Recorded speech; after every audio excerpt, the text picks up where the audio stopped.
الحمد لله الحمد لله نحمده ونستعينه ونؤمن به ونتوكل عليه ونعوذ بالله من شرور أنفسنا ومن سيئات أعمالنا من يهده الله فلا مضل له ومن يضلل فلا هادي له وأشهد أن لا إله إلا الله وحده لا شريك له وأشهد أن محمدا عبده ورسوله أرسله بالهدى ودين الحق ليظهره على الدين كله ولو كره المشركون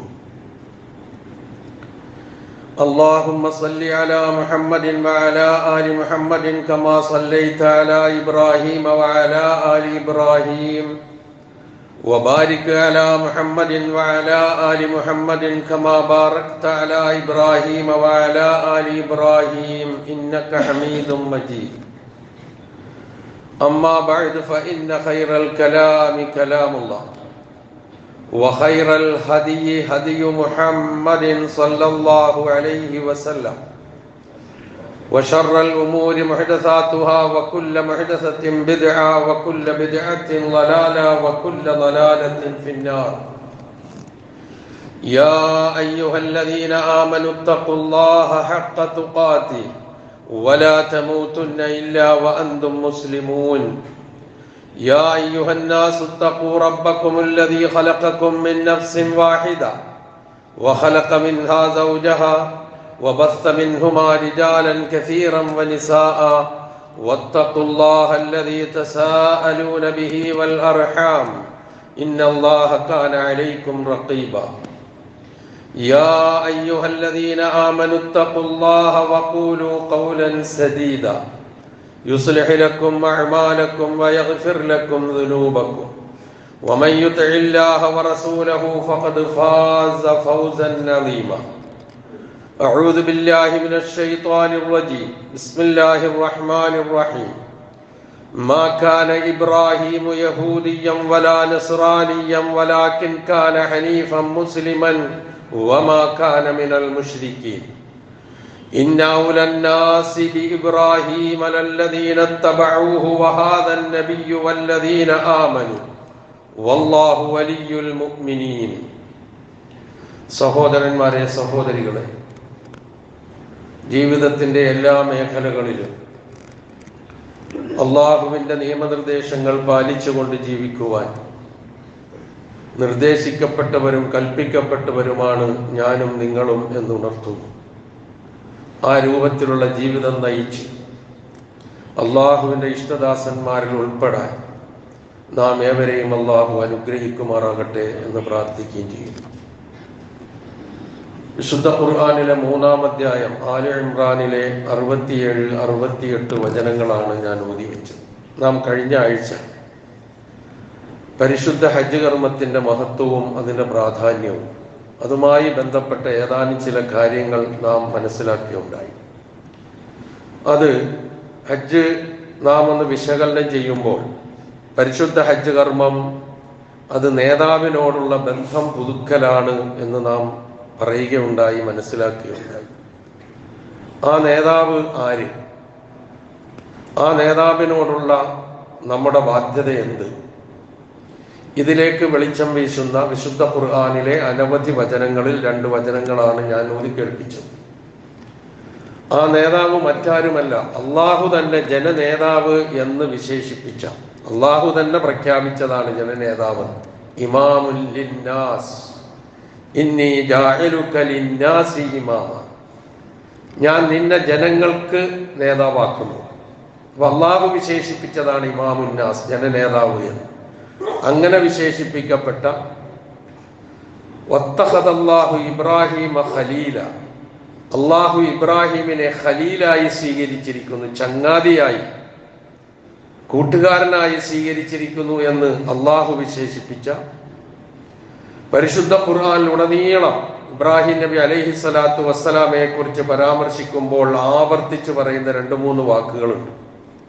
ഒന്ന് ഹനീഫ്, മറ്റൊന്ന് മുസ്ലിം.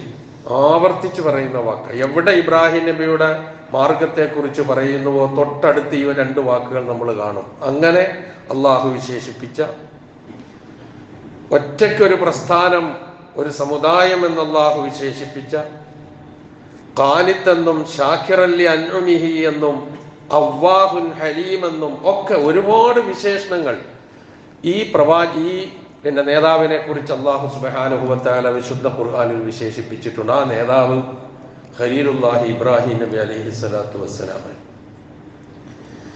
ആ ഇബ്രാഹിം നബിയോടുള്ള ബന്ധം പുതുക്കൽ അള്ളാഹുവിന് സമ്പൂർണമായി സമർപ്പിച്ച മാതൃകയാണ് ഇബ്രാഹിം നബിയുടെ മാതൃക.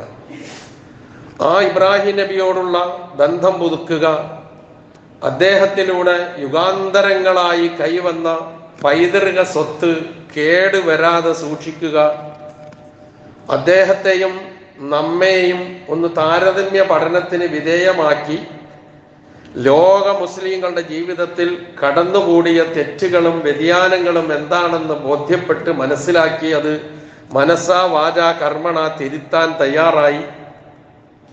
അതുപോലെ തന്നെ ആ ആദർശ പിതാവിന്റെ പാതയിലേക്ക് മടങ്ങി വന്ന് ആ പാതയിൽ നിന്ന് ആത്മീയമായ ചൈതന്യം ഉൾക്കൊണ്ട് ജീവിതത്തിന്റെ ഏത് രംഗത്തും നേരിടേണ്ടി വരുന്ന വെല്ലുവിളികളെയും അതുപോലെ തന്നെ പരീക്ഷണങ്ങളെയും തടസ്സങ്ങളെയും അതിജയിച്ചുകൊണ്ട് വിജയശ്രീലാളിതരാകുവാൻ ആണ് ഹജ്ജിന്റെ ഏറ്റവും വലിയ സന്ദേശം അത് നമ്മളോട് പറയുന്നത്.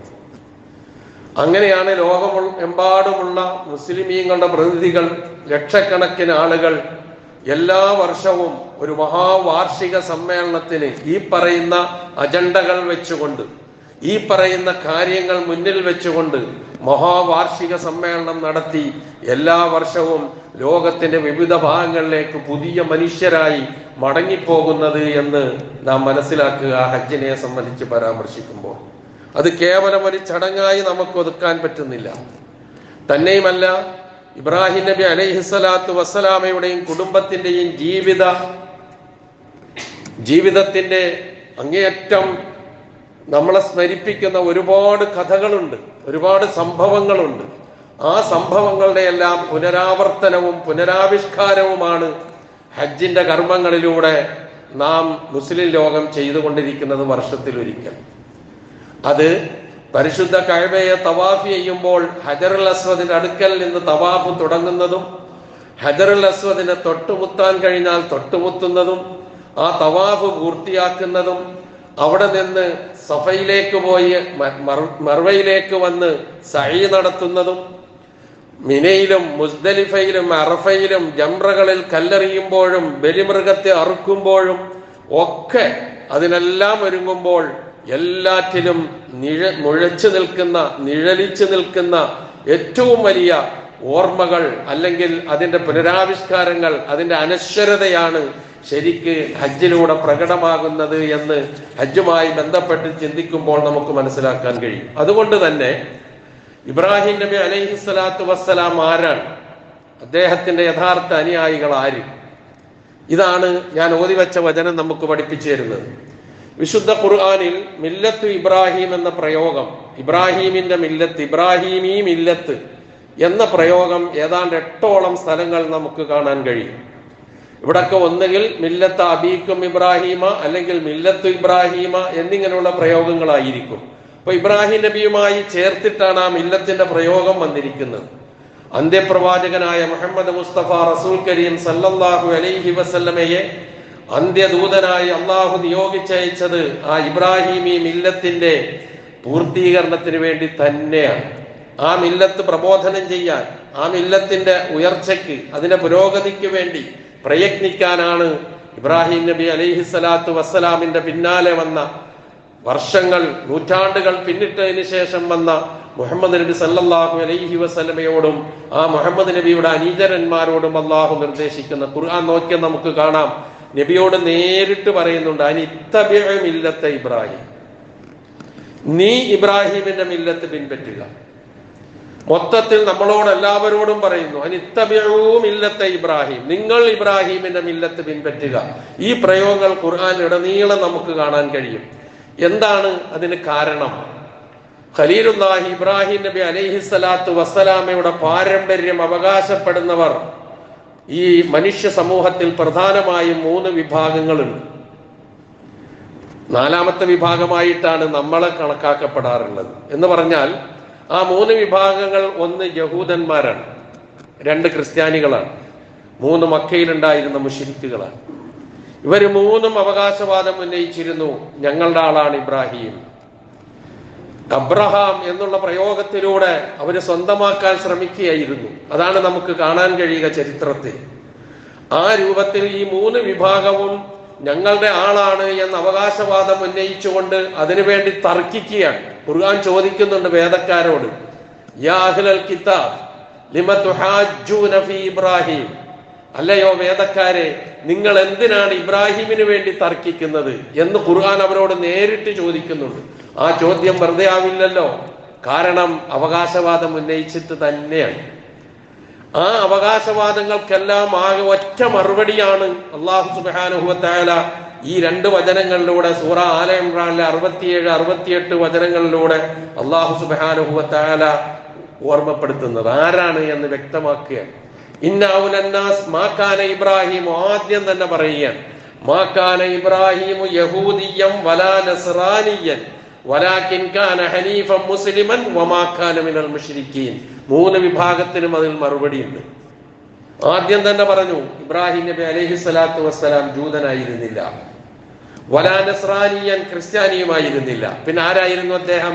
വലാകിൻ കാന ഹനീഫൻ മുസ്ലിമൻ, അദ്ദേഹം ശുദ്ധ ഹൃദയത്തിന്റെ ഇർജുമാനസനായ, യാതൊരു വക്രതയും വളവുമില്ലാത്ത, വിശ്വാസരംഗത്ത് കളങ്കമില്ലാത്ത ഹൃദയത്തിന്റെ ഉടമയായിരുന്നു, മുസ്ലിമായിരുന്നു. അദ്ദേഹം പൂർണ്ണമായും അള്ളാഹുവിന് സമർപ്പിച്ചുകൊണ്ട് ജീവിച്ചിരുന്ന ആളായിരുന്നു. എന്നിട്ട് ഈ 2 വിഭാഗങ്ങൾക്ക് മറുപടി കൊടുത്തതിന് ശേഷം 3ാമത്തെ വിഭാഗത്തോട് വമാ കാന മിനൽ മുശ്രിക്കീൻ, അദ്ദേഹം മുശ്രിക്കീങ്ങളിൽപ്പെട്ട ആളായിരുന്നില്ല, അള്ളാഹുവിൽ പങ്കുചേർക്കുന്നവരിൽപ്പെട്ടവരായിരുന്നില്ല.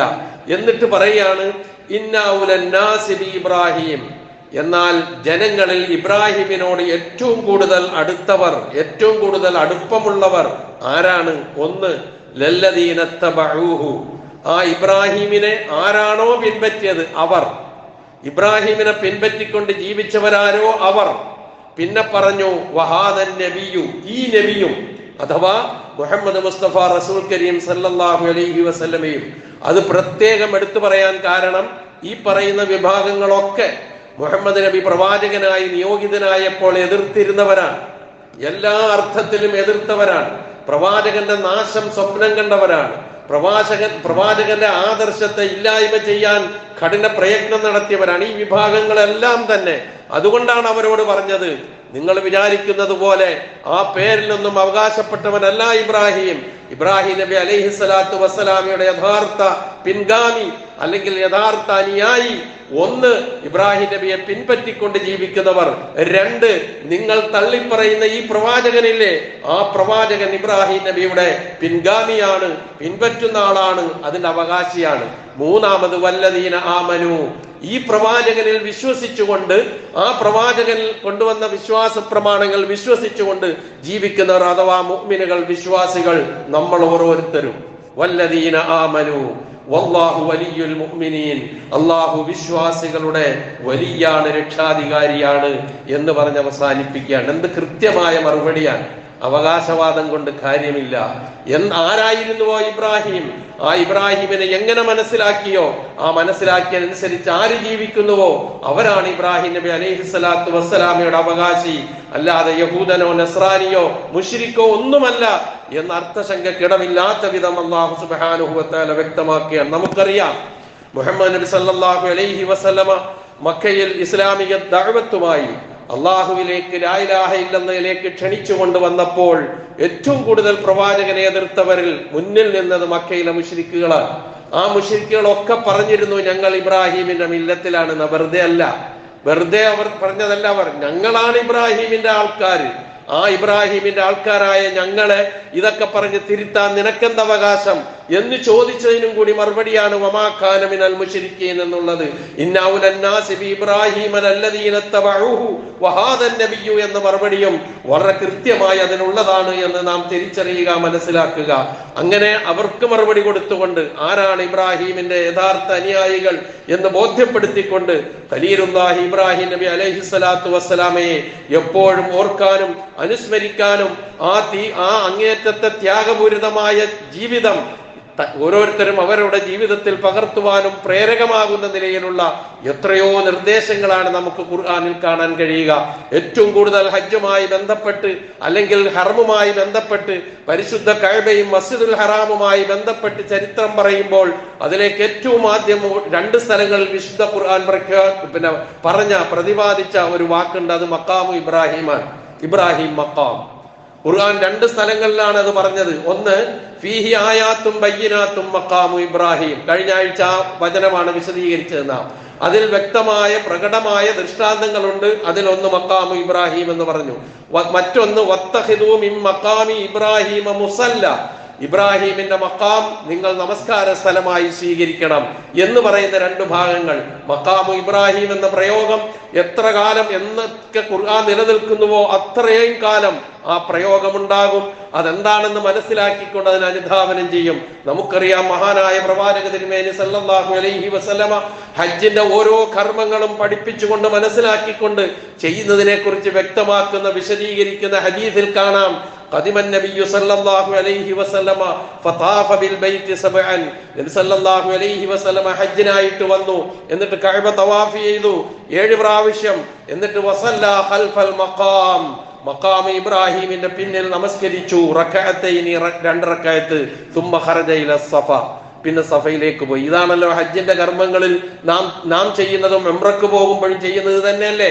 ആദ്യം കഅബ തവാഫ്, അത് കഴിഞ്ഞതിന് ശേഷം സഫയുടെയും മർവയുടെയും ഇടയിലുള്ള സഈയിലേക്ക് മാറുക. അതിനു മുമ്പ് ആ മഖാമിന്റെ പിന്നിൽ 2 റക്അത്ത് നമസ്കാരം, തവാഫിന്റെ 2 റക്അത്ത് നമസ്കാരം കൃത്യമായി നമുക്ക് പഠിപ്പിച്ചു തന്നു. ആ നിലയിൽ മഖാമു ഇബ്രാഹിം എന്നുള്ള പ്രയോഗം എപ്പോഴും ഓർത്തുകൊണ്ടിരിക്കും, തീരുന്നില്ല. ലോകമെമ്പാടുമുള്ള മുസ്ലിമീങ്ങളെ സംബന്ധിച്ചിടത്തോളം, വിശ്വാസികളെ സംബന്ധിച്ചിടത്തോളം അവർ 5 നേരം നമസ്കരിക്കുന്ന നമസ്കാരം അതിന്റെ പൂർത്തീകരണത്തിലെത്തണമെങ്കിൽ നമ്മൾ സാധാരണയായി പറയാറുള്ള ഇബ്രാഹിമി സലാത്തു ഇബ്രാഹിമി സലാത്ത് എന്ന് വിശേഷിപ്പിക്കാറുള്ള അല്ലാഹുമ്മ സല്ലി അലാ മുഹമ്മദിൻ വഅലാ ആലി മുഹമ്മദിൻ കമാ സല്ലൈത അലാ ഇബ്രാഹിം എന്ന് തുടങ്ങുന്ന ആ പ്രാർത്ഥന, ആ പ്രവാചകന് വേണ്ടിയുള്ള സലാത്ത്, അത് പൂർത്തിയായി ചെല്ലാതെ നമ്മളുടെ നമസ്കാരം പൂർത്തിയാവുകയില്ല. മയ്യത്തിന് വേണ്ടി നമസ്കരിക്കുമ്പോൾ അത് നാം ചൊല്ലേണ്ടതുണ്ട്. പ്രവാചകന് വേണ്ടി സ്വലാത്ത് ചെല്ലുമ്പോഴൊക്കെ ഇബ്രാഹിം എന്നുള്ള വാക്ക് നമ്മുടെ നാവിലൂടെ പുറത്തേക്ക് വരികയാണ്. അപ്പോൾ അതാണ് ഖുർആൻ പറഞ്ഞത് വല്ലദീന ആമനു. മുഹമ്മദ് നബി സല്ലല്ലാഹു അലൈഹി വസല്ലമയിൽ വിശ്വസിച്ച് ആ പ്രവാചകന്റെ അനുയായികളായി ജീവിക്കുന്നതാരോ അവരും ഇബ്രാഹിം നബിയുമായി ഏറ്റവും അവകാശപ്പെട്ടവരാണ്. ഇത് പറയാൻ വേറെ ആരുമില്ല എന്നുള്ള ഒരു തിരിച്ചറിവ് കൂടി നമുക്ക് ഉണ്ടാകേണ്ടതുണ്ട്. ഇനി മഖാമു ഇബ്രാഹിം എന്ന പ്രയോഗം ഖുർആൻ വ്യാഖ്യാതാക്കളിൽ നമുക്ക് കാണാൻ കഴിയുന്നത് പ്രധാനമായും 2 വ്യാഖ്യാനങ്ങൾ നമുക്ക് കാണാം. ഒന്ന്, ഒട്ടുമുക്ക മുഫസ്സിറുകളും പറയുന്ന ഒരു അഭിപ്രായമുണ്ട്. ഏതെങ്കിലും ഒരു അഭിപ്രായത്തോട് ചായാനല്ല പറയുന്നത്, അവർ അഭിപ്രായം പ്രകടിപ്പിക്കുന്നു എന്ന് മാത്രം. മഖാമു ഇബ്രാഹിം എന്ന വാക്കിന്റെ അർത്ഥം ഇബ്രാഹിം നിന്ന സ്ഥലം എന്നാണ്. ഇബ്രാഹിം നബി അലൈഹി സ്വലാത്തു വസ്സലാം ഹറമിൽ മുഴുവൻ നിന്നിട്ടുണ്ട്, അറഫയിൽ നിന്നിട്ടുണ്ട്, മുസ്ദലിഫയിലുണ്ട്, മിനയിലുണ്ട്. അപ്പൊ ഇതൊക്കെ മഖാമു ഇബ്രാഹിമിൽ പെട്ടതാണ് എന്ന് അഭിപ്രായം പറയുന്ന മുഫസ്സിറുകളെ, ചരിത്രകാരന്മാരെ ഒക്കെ നമുക്ക് കാണാൻ കഴിയും. പക്ഷേ അതിനേക്കാൾ കൂടുതൽ പ്രാമുഖ്യം നൽകിക്കൊണ്ട് ചില വ്യാഖ്യാതാക്കളും ചരിത്രകാരന്മാരും വ്യക്തമാക്കുന്നത് കഅബയുടെ വാതിലിന്റെ മുമ്പിൽ നിന്ന് അല്പം ദൂരത്തായി വലത്തുഭാഗത്ത് മാറി ഒരു പളുങ്ക് കൂടാരത്തിന്റെ ഉള്ളിൽ വെച്ചിരിക്കുന്ന ഒരു ശില, അതാണ് മഖാമു ഇബ്രാഹിം എന്ന് ശിലാഫലകം, അതാണ് മഖാമു ഇബ്രാഹിം എന്ന് കൃത്യമായി ബോധ്യപ്പെടുത്തുന്നുണ്ട്. അത് അവിടെ സന്ദർശിച്ച എല്ലാവർക്കും അത് ബോധ്യപ്പെടുന്ന കാര്യം കൂടിയാണ്. തന്നെയുമല്ല, ഈ ശിലയിൽ കയറി നിന്നാണത്രേ ഇബ്രാഹിം നബി അലൈഹി സ്വലാത്തു വസ്സലാം കഅബ പടുത്തുയർത്തിയത്. അപ്പൊ ആ ശില ആ നിലയിൽ നിൽക്കുന്നു. അതുകൊണ്ടാണ് അല്ലാമ ഇബ്നുൽ ജൗസിയെ പോലെയുള്ള ചരിത്രകാരന്മാർ പറയുന്നത് ഒരു കെട്ടിടത്തിന്റെ ശിലാന്യാസം നടത്തുന്ന വ്യക്തിയുടെ പേര് വിവരങ്ങൾ ആ ശിലാന്യാസത്തിൽ രേഖപ്പെടുത്തുന്നത് പോലെ ഈ ശിലാഫലകം സൂക്ഷിക്കപ്പെട്ടിരിക്കുകയാണ് എന്ന് അല്ലാമ ഇബ്നുൽ ജൗസി അതിനെക്കുറിച്ച് അഭിപ്രായപ്പെടുന്നത് നമുക്ക് കാണാൻ കഴിയും. ഏതായിരുന്നാലും നാം മനസ്സിലാക്കിയിട്ടുള്ളത് പോലെ പരിശുദ്ധ കഅബയുടെ വാതിലിന്റെ അടുക്കലായി വെച്ചിരിക്കുന്ന പളുങ്കു കൂടാരത്തിൽ വെച്ചിരിക്കുന്ന അതിന്റെ ഉള്ളിലേക്ക് നോക്കിയാൽ അതിൽ പാദങ്ങൾ കാണുന്ന അതിനാണ് മഖാമു ഇബ്രാഹിം. അതിന്റെ അടുക്കൽ നമസ്കരിക്കണം എന്ന് പറഞ്ഞപ്പോൾ നേർക്ക് നേരെ അതിന്റെ അടുത്ത് നമസ്കരിക്കുക എന്നുള്ള നിലപാട് വരുന്നു. അതല്ല, ഇവിടൊക്കെ എവിടെ ആ പ്രദേശങ്ങളിൽ എവിടെ നമസ്കരിച്ചാലും ആ നമസ്കാരത്തിന്റെ പ്രതിഫലം കിട്ടും എന്നുപോലും വ്യാഖ്യാനിക്കുന്ന അവസ്ഥാവിശേഷത്തിലേക്ക് ഇക്കാര്യങ്ങൾ എത്തുന്നു. അപ്പൊ മഖാമു ഇബ്രാഹിമുമായിട്ടുള്ള ബന്ധം ആ നിലയിൽ തുടരും. ലോക മുസ്ലിമീങ്ങളും ആ കഅബയും നിലനിൽക്കുന്നിടത്തോളം കാലം ഇത് വേറൊരാൾക്കും അവകാശപ്പെട്ടതല്ല, അതിന് മാത്രമേ അവകാശമുള്ളൂ. ഇനി മില്ലത്തു ഇബ്രാഹിം എന്ന് പറയുമ്പോൾ മില്ലത്തു ഇബ്രാഹിമിന്റെ കാതൽ എന്താണ് എന്നതിലേക്ക് നാം ഒന്ന് നോക്കേണ്ടതുണ്ട്. വിശദീകരിക്കുന്നില്ല. മില്ലത്തു ഇബ്രാഹിമിന്റെ കാതൽ ശുദ്ധമായ തൗഹീദാണ്. കളങ്കമില്ലാത്ത ഒരു തരത്തിലും യാതൊരു തരത്തിലും ശിർക്കിന്റെ ലാഞ്ചനയില്ലാത്ത ശുദ്ധമായ തൗഹീദാണ് ഇബ്രാഹിം ഈ മില്ലത്തിന്റെ ഏറ്റവും കാതൽ എന്ന് നാം തിരിച്ചറിയുക. വിശുദ്ധ ഖുർആൻ സൂറ മുംതഹിനയിലെ 4-ാമത്തെ വചനത്തിലൂടെ എടുത്തു പറയുന്ന ഒരു കാര്യമുണ്ട്. വഖദ് കാനത് ലക്കും ഉസ്വത്തുൻ ഹസനത്തുൻ ഫീ ഇബ്രാഹിം. തീർച്ചയായും ഇബ്രാഹിമിൽ നിങ്ങൾക്ക് ഉത്തമമായ മാതൃകയുണ്ട്. വല്ലദീന മഅഹു, ഇബ്രാഹിം നബിയോടൊപ്പമുള്ളവരിലും ഉത്തമമായ മാതൃകയുണ്ട്. ഇത് ഖാലൂ ലിഖൗമിഹിം, അവർ അവരുടെ ജനതയോട് പറഞ്ഞ സന്ദർഭം, ഇന്നാ ബുറആഉ മിൻകും വമിമ്മാ തഅബുദൂന മിൻ ദൂനില്ലാഹ്, നിങ്ങളിൽ നിന്ന് ഞങ്ങൾ ഒഴിവാണ്. അള്ളാഹുവിന് പുറമെ നിങ്ങൾ ആരെയൊക്കെ ആരാധിക്കുന്നുവോ അവയിൽ നിന്ന് ഞങ്ങൾ ഒഴിവാണ്. കഫർനാ ബിക്കും വബദ, നിങ്ങളെ സംബന്ധിച്ച് ഞങ്ങൾ അവിശ്വസിച്ച് കഴിഞ്ഞിരിക്കുന്നു. നിങ്ങളുടെ ആ കാഴ്ചപ്പാടിനോട് ഞങ്ങൾക്ക് യോജിക്കാൻ കഴിയില്ല. വബദാ ബൈനനാ വബൈനകുമുൽ അദാവത്തു വൽ ബഗ്ദാഉ ഹത്താ തുഅ്മിനൂ ബില്ലാഹി വഹദ, ഏകനായ അള്ളാഹുവിനെ മാത്രം വിശ്വസിക്കുകയും അതിൽ അവനെ മാത്രം ആരാധിക്കുകയും ചെയ്യുന്ന അവസ്ഥ വരെ നിങ്ങളുമായി നമുക്ക് വിദ്വേഷവും പകയും ശത്രുതയും വെളിവായിരിക്കുന്നു, പ്രകടമായിരിക്കുന്നു ഈ വിഷയത്തിൽ എന്ന് കൃത്യമായി ഇബ്രാഹിം നബി അലൈഹിസ്സലാത്തു വസ്സലാമയെ സംബന്ധിച്ച് പരിചയപ്പെടുത്തുന്ന നമുക്ക് കാണാൻ കഴിയും. അതായിരിക്കണം ഇബ്രാഹിം ഇല്ലത്തിന്റെ കാതൽ. അതനുസരിച്ച് അതാണ് നമ്മൾ അനുധാവനം ചെയ്യേണ്ടത് എന്നുകൂടി നാം മനസ്സിലാക്കുക. ഇബ്രാഹിം നബി അലൈഹിസ്സലാത്തു വസ്സലാമയെ സംബന്ധിച്ചുള്ള ഈ പ്രഖ്യാപനം ഏകദൈവ വിശ്വാസവും ഏകദൈവ ആരാധനയും ലാ ഇലാഹ ഇല്ലല്ലാഹ് എന്ന പ്രയോഗവും ഒക്കെയാണ് ഇബ്രാഹിം നബിയുടെ കാലത്തുണ്ടായിരുന്ന നമ്രൂദിനെ അസ്വസ്ഥനാക്കുകയും അവസാനം ഇബ്രാഹിം നബി അലൈഹിസ്സലാത്തു വസ്സലാമയെ അഗ്നികുണ്ഡത്തിലിട്ട് ഭസ്മമാക്കി കളയാമെന്ന് ധരിക്കുകയും അതിനൊരുങ്ങുകയും ഒക്കെ ചെയ്തത് എന്ന് ചരിത്രം നമുക്കറിയാം. ഇബ്രാഹിം നബി അലൈഹിസ്സലാത്തു വസ്സലാമയുടെ ഈ വിഷയവുമായി ബന്ധപ്പെട്ടിട്ടുള്ള പ്രബോധന പ്രവർത്തനങ്ങളുമായി ബന്ധപ്പെട്ടിട്ടുള്ള ചില വചനങ്ങൾ മാത്രം പറയാം. അതിന്റെ എണ്ണം മാത്രം, അത് ഏത് സൂറത്തിൽ വന്നിരിക്കുന്നു എന്ന് മാത്രം വിശദീകരിക്കുന്നില്ല. ഒന്ന് നാം മനസ്സിലാക്കേണ്ടത്, ഇബ്രാഹിം നബി അലൈഹിസ്സലാത്തു വസ്സലാം ജീവിച്ചിരുന്ന സാഹചര്യം, ചുറ്റുപാട് വിഗ്രഹാരാധനയുടെ അങ്ങേയറ്റം, സചേതനവും അചേതനവുമായ സർവ്വതിന്റെയും മുമ്പിൽ കൂപ്പുകുത്തി വീണ, അല്ലെങ്കിൽ അതിന് മുഴുവൻ സമർപ്പിച്ച് ജീവിച്ചിരുന്ന ഒരു ജനത, അതിനു വേണ്ട ഒത്താശകൾ ചെയ്തു കൊടുക്കുന്ന ഒരു ഭരണാധികാരി, അതേപോലെ തന്നെ അതിനു വേണ്ട എല്ലാവിധത്തിലുള്ള പിന്തുണയും നൽകുന്ന പിതാവ്, ഇതൊക്കെ ഉൾക്കൊള്ളുന്ന ഒരു സമൂഹം. ആ സമൂഹത്തിൽ ഇബ്രാഹിം നബി അലൈഹിസ്സലാത്തു വസ്സലാം അവരുടെ ഒക്കെ ചിന്തയെ തട്ടി ഉണർത്തുന്ന നിലയിൽ സചേതനവും അചേതനവുമായ അല്ലാഹുവല്ലാത്ത ഒരു സൃഷ്ടിക്കും ഒരു ചുക്കും ചെയ്യാൻ കഴിയില്ല എന്ന് ബോധ്യപ്പെടുത്തിയ 2 സന്ദർഭങ്ങൾ വിശുദ്ധ ഖുർആൻ എടുത്തു പറയുന്നുണ്ട്. അതിൽ ഒന്നാമത്തെ സന്ദർഭം സൂറ അൻആമിലെ 74 മുതൽ 79 വരെയുള്ള വചനങ്ങളാണ്. നോട്ട് ചെയ്യുക, മനസ്സിൽ സൂക്ഷിക്കുക, എന്നിട്ട് എടുത്തു നോക്കുക ആ ചരിത്ര സംഭവം. 74 മുതൽ 79 വരെയുള്ള വചനങ്ങൾ, അതിന്റെ സാരം ഇങ്ങനെയാണ്. നക്ഷത്രം ഉദിക്കുന്നു. ആ നക്ഷത്രം ഉദിക്കുമ്പോൾ അതിലേക്ക് നോക്കിയിട്ട് ഇബ്രാഹിം നബി പറയുന്നു, ഇതാണ് എന്റെ റബ്ബ്. അത് അസ്തമിച്ചപ്പോൾ ഇബ്രാഹിം നബി പറയുന്നു, ഇങ്ങനെ അസ്തമിച്ചതിനെ ഒരിക്കലും എനിക്കിഷ്ടമല്ല, ഇങ്ങനെ അസ്തമിച്ചു പോകുന്നതിനെ, ഇല്ലാതായി പോകുന്നതിനെ എനിക്കിഷ്ടമല്ല എന്ന് പറഞ്ഞ് ചന്ദ്രൻ ഉദിച്ചപ്പോൾ ചന്ദ്രനിലേക്ക് നോക്കിക്കൊണ്ട് ചൂണ്ടിക്കൊണ്ട് പറഞ്ഞു, ഇതാണ് എന്റെ റബ്ബ് എന്ന് പറഞ്ഞു. അതസ്തമിച്ചപ്പോൾ ഇബ്രാഹിം നബി പറഞ്ഞു, ലഇല്ലം യഹ്ദിനി റബ്ബി ലഅകൂനന്ന മിനൽ ഖൗമിൽ ളാല്ലീൻ, എന്റെ റബ്ബ് എനിക്ക് ഹിദായത്ത് നൽകിയിട്ടില്ല എങ്കിൽ ഞാൻ പിഴച്ചവരുടെ കൂട്ടത്തിൽ പെട്ടുപോകും എന്ന് പറഞ്ഞു. അതിനുശേഷം സൂര്യൻ ഉദിച്ചത് ഇങ്ങനെ വലുതായി പ്രഭ ചൊരിഞ്ഞിങ്ങനെ നിൽക്കുന്ന കണ്ടപ്പോൾ ഇബ്രാഹിം നബി പറഞ്ഞു, ഹാദാ റബ്ബി ഹാദാ അക്ബർ, ഇതാണ് എന്റെ റബ്ബ്. നിങ്ങൾ ചെയ്യുന്ന ഈ കൈ കൊണ്ട് ചെത്തി ഉണ്ടാക്കുന്ന ഇതിനൊന്നുമല്ല, ഇതാണ് എന്റെ റബ്ബ്. പക്ഷേ സൂര്യൻ അസ്തമിച്ചു കഴിഞ്ഞപ്പോൾ ഇബ്രാഹിം നബി പറഞ്ഞു, യാ ഖൗമി ഇന്നി ബരീഉം മിമ്മാ തുശ്രികൂൻ, എന്റെ ജനങ്ങളെ, ഞാൻ നിങ്ങൾ ശിർക്ക് വെക്കുന്നതിൽ നിന്ന് ഞാൻ ഒഴിവാണ് എന്ന് പറഞ്ഞുകൊണ്ട് പറഞ്ഞു, ഇന്നി വജ്ജഹ്തു വജ്ഹിയ ലില്ലദീ ഫതറസ് സമാവാതി വൽ അർദ ഹനീഫൻ വമാ അന മിനൽ മുശ്രിക്കീൻ. ഇതാണ് പ്രിയമുള്ളവരെ ഇബ്രാഹിമി മില്ലത്തിന്റെ അടിത്തറ എന്ന് പറയുന്നത്. ഇതൊന്നുമല്ല ആരാധനക്കർഹതയുള്ളത്, അള്ളാഹു മാത്രമാണ്. നമ്മൾ 5 നേരവും കൈകെട്ടി നിന്നുകൊണ്ട് ആദ്യമായി പറയുന്ന ദുആഉൽ ഇസ്തിഫ്താഹില്ലേ, അതിന്റെ ഉറവിടം ഇതാണെന്ന് തിരിച്ചറിയാൻ നമുക്ക് കഴിയണം. ഇന്നി വജ്ജഹ്തു വജ്ഹിയ ലില്ലദീ ഫതറസ് സമാവാതി വൽ അർദ്, ആകാശങ്ങളെയും ഭൂമിയെയും സൃഷ്ടിച്ച അള്ളാഹുവിന്റെ നേർക്കുതായ എന്റെ മുഖത്തെ ഞാനിതാ തിരിച്ചിരിക്കുന്നു, ഇതിന്റെ ഒന്നും ഒപ്പം ഞാനില്ല എന്ന് ഇബ്രാഹിം നബി അലൈഹിസ്സലാത്തു വസ്സലാം ഏകദൈവ വിശ്വാസത്തിനും ആരാധനയ്ക്കും തൗഹീദിനും വേണ്ടി പ്രഖ്യാപിച്ച, ചിന്തിപ്പിച്ച വചനങ്ങളാണ് ഞാനും നിങ്ങളും കൈകെട്ടി നിന്നുകൊണ്ട് പറയുന്നതെന്നുള്ള ബോധമെങ്കിലും നമുക്കുണ്ടാകേണ്ടതുണ്ട് എന്ന് സൂചിപ്പിക്കുകയാണ്. ഹനീഫും ആയിട്ടാണ് ഞാൻ അള്ളാഹുവിന്റെ നേർക്ക് തിരിയുന്നത്, എന്റെ മനസ്സിൽ വേറൊന്നുമില്ല. വമാന മിനൽ മുശ്രിക്കീൻ, ഞാൻ ബഹുദൈവ വിശ്വാസികളിൽപ്പെട്ടവനല്ലേ അല്ല എന്ന് പറഞ്ഞുകൊണ്ട് പ്രഖ്യാപിക്കുന്ന ആ രംഗം ചിന്തിക്കുന്നവർക്ക് ഒരുപാട് കാര്യങ്ങൾ ഉൾക്കൊള്ളാൻ കഴിയും. പക്ഷെ അവർക്ക് ചിന്തിക്കാൻ കഴിഞ്ഞിരുന്നില്ല. എപ്പോഴും അങ്ങനെയാണ്. ഈ അന്ധവിശ്വാസങ്ങളും ഇതുപോലെ തന്നെയുള്ള മാമൂലുകളും ഇങ്ങനെയുള്ള കെട്ടുകഥകളും ഒക്കെ വിശ്വസിച്ചു പോകുന്ന ആളുകളുടെ മനസ്സുകളിലേക്ക് എന്ത് നാം ഇട്ടുകൊടുത്താലും ശരി, അത് ഉൾക്കൊള്ളാൻ അവരുടെ ഹൃദയം പാകപ്പെടൂല. കാരണം അത്ര മരവിച്ചു പോയിട്ടുണ്ടാകും അത്. ആധുനിക ലോകത്ത് ഇന്ന് തന്നെ പോലെ തിന്നുകയും കുടിക്കുകയും ചെയ്യുന്ന ആളുകളുടെ മുന്നിൽ ഉന്നതരായ ഭരണാധികാരികൾ പോലും അവർ നഗ്നരാണെങ്കിൽ പോലും അവരുടെ മുമ്പിൽ പോയി കുമ്പിടുന്ന എത്രയോ മോശമായ, എത്രയോ പരിഹാസ്യമായ അവസ്ഥാവിശേഷമാണ് ഇന്ന് ലോകത്ത്, സമൂഹത്തിൽ എവിടെയും നമുക്ക് കാണാൻ കഴിയുന്നത്.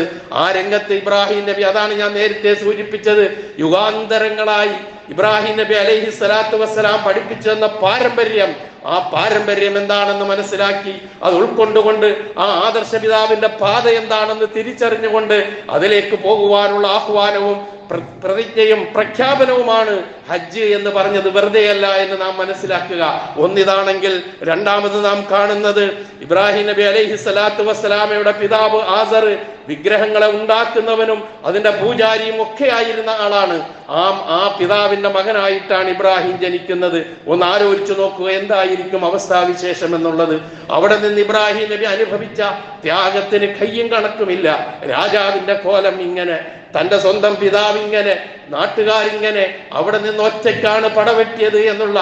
അതുകൊണ്ടാണ് ഇന്ന ഇബ്രാഹിമ കാന ഉമ്മത്തൻ, ഇബ്രാഹിം നബി അലൈഹി സ്വലാത്തു വസ്സലാം ഒറ്റയ്ക്കൊരു പ്രസ്ഥാനമായിരുന്നു എന്ന് വിശുദ്ധ ഖുർആൻ വിശേഷിപ്പിച്ചത് വെറുതെയല്ല. ആ ഇബ്രാഹിം നബി തന്റെ പിതാവ് അടക്കമുള്ള ആൾക്കാരോട് ചിന്താപരം അവരെ ചിന്തിപ്പിക്കുന്ന നിലയിൽ പറയുന്ന ഒരുപാട് രംഗങ്ങളുണ്ട്. അത് 21-ാം അധ്യായമായ സൂറത്തുൽ അംബിയായിലെ 51 മുതൽ 70 വരെയുള്ള വചനങ്ങളാണ്, വിശദീകരിക്കുന്നില്ല. അതിലേറ്റവും പ്രധാനമായ ഒരു ചോദ്യവും ഒരു ഉത്തരവും അവർ മുട്ടുമടക്കിയതുമായ ഭാഗം മാത്രം ഞാൻ സൂചിപ്പിക്കട്ടെ. അവിടെ മറ്റൊന്നുമല്ല, ഇബ്രാഹിം നബി അലൈഹി സ്വലാത്തു വസ്സലാം ഈ വിഗ്രഹങ്ങളെ ഒക്കെ തകർത്തു കഴിഞ്ഞതിന് ശേഷം വലിയ വിഗ്രഹത്തെ മാത്രം ഒഴിവാക്കി ഇരുത്തിയിട്ട് അവരെ ചിന്തിപ്പിക്കാൻ വേണ്ടി ചെയ്ത പണിയാണത്. എന്നിട്ട് അവർ ഇങ്ങനെ വന്ന് ആലോചിക്കേണ്ടത് ആരായി ഇത് ചെയ്തത് എന്ന് ചോദിക്കുമ്പോൾ അവിടെ നിന്നൊരു മറുപടി വരുന്നുണ്ട്. ഇതിനെയൊക്കെ വിമർശിച്ച് നടക്കുന്ന ഇബ്രാഹിം എന്നു പേരുള്ള ഒരു ചെറുപ്പക്കാരനെ കുറിച്ച് ഞങ്ങൾ കേട്ടിട്ടുണ്ട്, അവനായിരിക്കാനാണ് സാധ്യത, വേറെ ആരും ഇത് ചെയ്യില്ല എന്ന് പറഞ്ഞ് രാജാവിന്റെ മുമ്പിൽ ഹാജരാക്കിയപ്പോൾ ഇബ്രാഹിം നബിയോട് ഒരു ചോദ്യം ചോദിക്കുന്നുണ്ട്. എന്താ ചോദ്യം?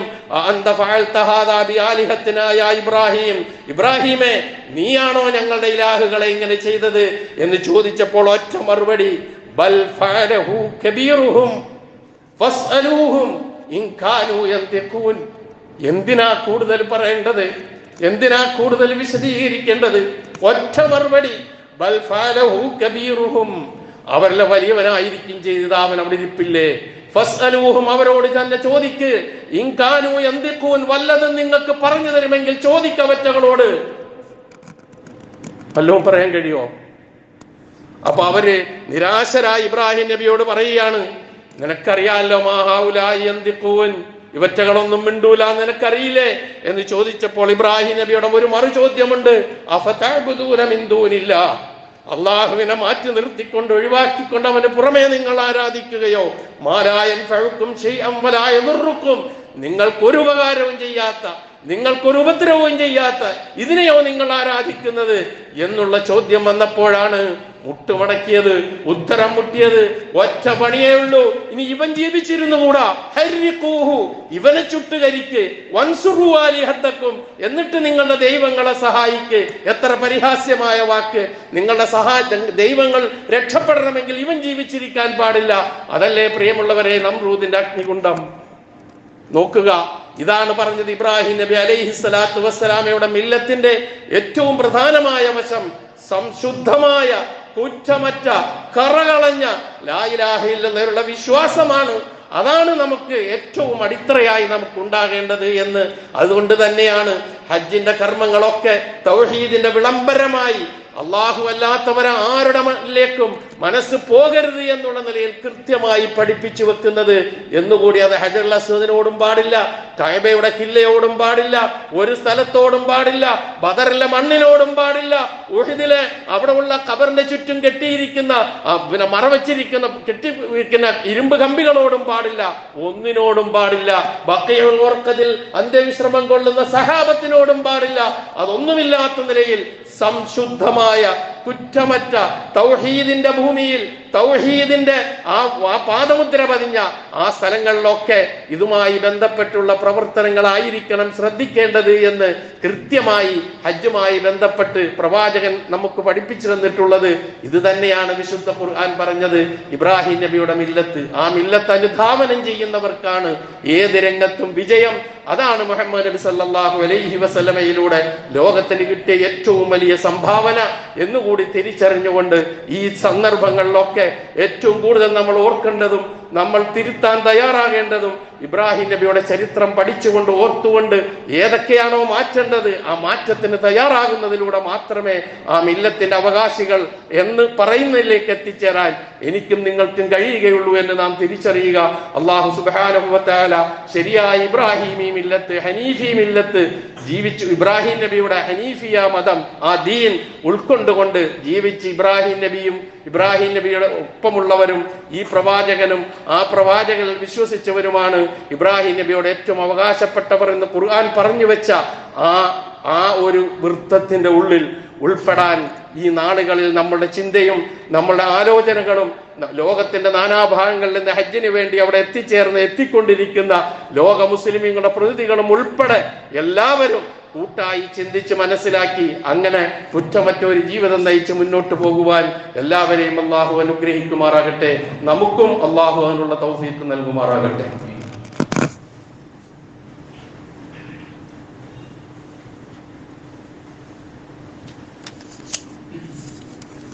അൽഹംദുലില്ലാഹ് الذي هدانا لهذا وما كنا لنهتدي لولا أن هدانا الله والصلاة والسلام على أشرف الأنبياء والمرسلين وعلى آله وصحابه ومن تبعهم بإحسان إلى يوم الدين ما بعد اتقوا الله عباد الله. ഒരിക്കൽ കൂടി അള്ളാഹുവിന്റെ ആജ്ഞാനുവൃത്തികളായി ജീവിക്കുവാൻ ഞാൻ ഉണർത്തുന്നു. ഇബ്രാഹിം നബിയെക്കുറിച്ചും പരിശുദ്ധ ഹജ്ജ് കർമ്മത്തെക്കുറിച്ചും ഒക്കെ നാം പ്രതിപാദിക്കുമ്പോൾ ഓർക്കുമ്പോൾ ദുൽഹജ്ജ് മാസത്തിലെ കർമ്മങ്ങളിൽ അതിപ്രധാനമായ ഒരു കർമ്മത്തെക്കുറിച്ച് നാം ഒരുങ്ങാനുള്ള സന്ദർഭമായിരിക്കുന്നു എന്നുണർത്തുകയാണ്. അത് മറ്റൊന്നുമല്ല, ഉദ്ഹിയ്യത്താണ്. അന്ന് നാം ആഘോഷിക്കുന്ന ആ സന്ദർഭത്തിൽ നാം ആഘോഷിക്കുന്ന പെരുന്നാളിന്റെ പേര് തന്നെ ഈദുൽ അദ്ഹ എന്നാണ്, ബലി പെരുന്നാൾ എന്നാണ്. ആ ഉദ്ഹിയ്യത്തിന് ഒരുങ്ങാനുള്ള സമയമായിരിക്കുന്നു എന്ന് സൂചിപ്പിക്കുന്നു, ഉണർത്തുന്നു എന്ന് മാത്രം. കാരണം അതിന്റെ തലേ ദിവസം പോയി ഉരുവിനെ അന്വേഷിച്ചാലും മൃഗത്തെ അന്വേഷിച്ചാലൊന്നും കിട്ടിക്കൊള്ളണമെന്നില്ല. ഒരുങ്ങണം, അഥവാ ദുൽഹജ്ജ് 1 മുമ്പ് അതിന് ഒരുങ്ങിയിരിക്കണം. അതിന് പാകപ്പെട്ട ആൾക്കാരെല്ലാവരും, അതിന് കഴിയുന്ന ആൾക്കാരെല്ലാവരും. പ്രവാചക തിരുമേനി സല്ലല്ലാഹു അലൈഹി വസല്ലമയുടെ ഒരു വചനം മാത്രം ഉദ്ഹിയ്യത്ത് നൽകാനുള്ള സാമ്പത്തികമായ കഴിവുണ്ടായിട്ട് അത് നൽകാതിരിക്കുന്നവൻ നമ്മുടെ നമസ്കാര സ്ഥലത്തേക്ക് വരേണ്ടതില്ല എന്ന് നബി സല്ലല്ലാഹു അലൈഹി വസല്ലം പറഞ്ഞതായി, ഗൗരവപൂർവ്വം പറഞ്ഞതായി നമുക്ക് കാണാൻ കഴിയുന്നു. അപ്പൊ അതിന്റെ പ്രാധാന്യം മനസ്സിലായി. നമ്മൾ സാധാരണ അറിയാം, എല്ലാവർക്കും എല്ലാ വർഷവും ആവർത്തിക്കുന്നതാണല്ലോ, ഒന്ന് ഓർമ്മിപ്പിക്കുന്നു എന്ന് മാത്രം. ഒരു കുടുംബത്തിൽ ഒരാടിനെ അറുത്താൽ ആ കുടുംബത്തിന് ധാരാളം മതി. അതല്ല, ഒരാടിനെ സ്വന്തം അറുത്തു കൊടുക്കാൻ കഴിയുന്നതിന് മാടിനെ സ്വന്തം കഴിയുമോ അങ്ങനെ ചെയ്യുക.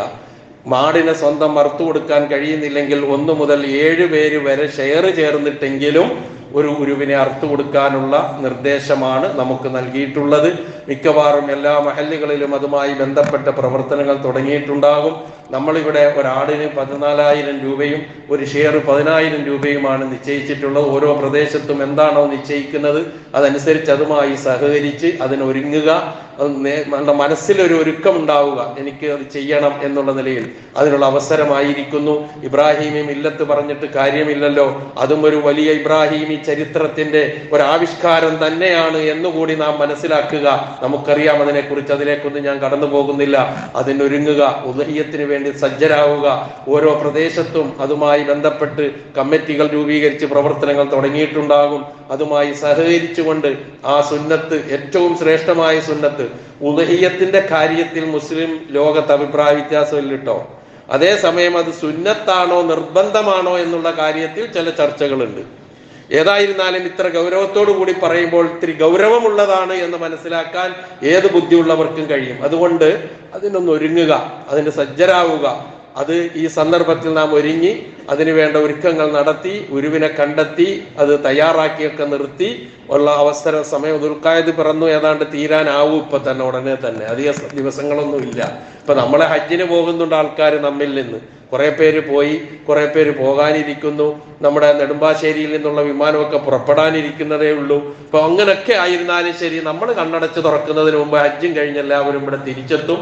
കണ്ണടച്ച് തുറക്കുന്നതിന് മുമ്പ് പെരുന്നാൾ നമ്മുടെ മുമ്പിലേക്ക് വരും. കണ്ണടച്ച് തുറക്കുന്നതിന് മുമ്പ് ഉദഹിയത്ത് നമ്മുടെ മുമ്പിലേക്ക് വരും. അപ്പൊ അതുകൊണ്ടൊരു ഇച്ചിരി മുൻകൂട്ടി അതിനെക്കുറിച്ചൊന്ന് ഉണർത്തുന്നു എന്ന് മാത്രം. അല്ലാഹു സുബ്ഹാനഹു വ തആല അവൻ ഇഷ്ടപ്പെടുന്ന ചെറുതും വലുതുമായ എല്ലാ കാര്യങ്ങളും ജീവിതത്തിൽ പകർത്തി സംശുദ്ധ ജീവിതം നയിച്ച് കുറ്റമറ്റ തൗഹീദ് ഉൾക്കൊണ്ടുകൊണ്ട് ഇബ്രാഹിമി മില്ലത്തും മുഹമ്മദ് നബി സല്ലല്ലാഹു അലൈഹി വസല്ലമയുടെ സുന്നത്തും പൂർണ്ണമായും പിൻപറ്റിക്കൊണ്ട് ജീവിച്ച് മരിക്കുവാനുള്ള തൗഫീഖ് നമുക്ക് ഏവർക്കും അല്ലാഹു പ്രദാനം ചെയ്തു തരുമാറാകട്ടെ.